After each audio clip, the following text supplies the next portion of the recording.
Pendant 3 jours, à partir du 27 février 2024, les chargeurs, les transporteurs, les commissionnaires agréés en douane et autres acteurs intervenant dans la chaîne des transports et de la logistique seront réunis à Ouagadougou pour la 4e édition de Transloc Africa 2024. Ce 4e symposium international sur le transport et la logistique en Afrique va examiner les aspects sécuritaires liés à l'acheminement des marchandises, lesquels aspects associés à la maladie à Ebola qui ont fait suspendre la 3e édition en 2012.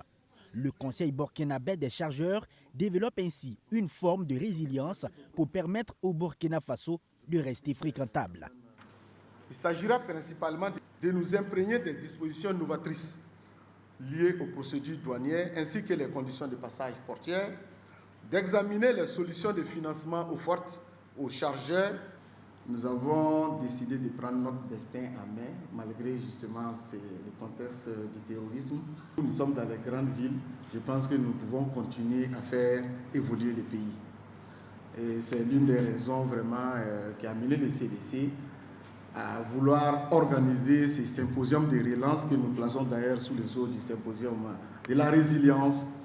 Au même moment, les autorités de la transition annoncent le retrait du Burkina Faso de la CEDEAO, cet espace qui permettait la libre circulation des personnes et des biens.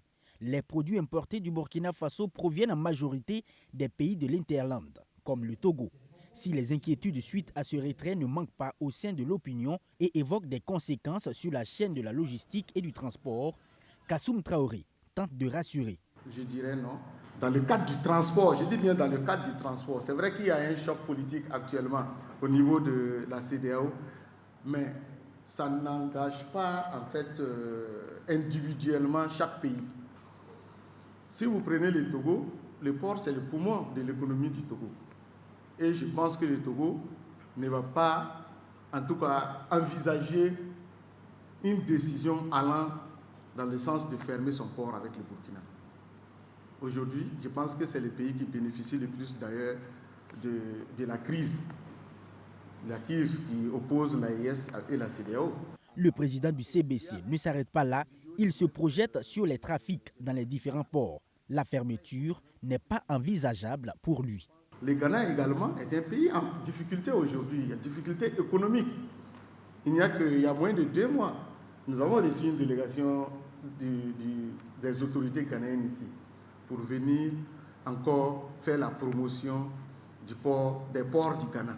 Nous espérons que la Côte d'Ivoire ne va pas également fermer son port avec le Burkina.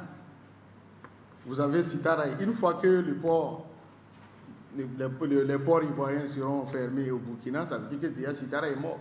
Et je pense que ceux qui sont derrière Sitaraï ne vont pas également encourager la Côte d'Ivoire à aller dans ce sens.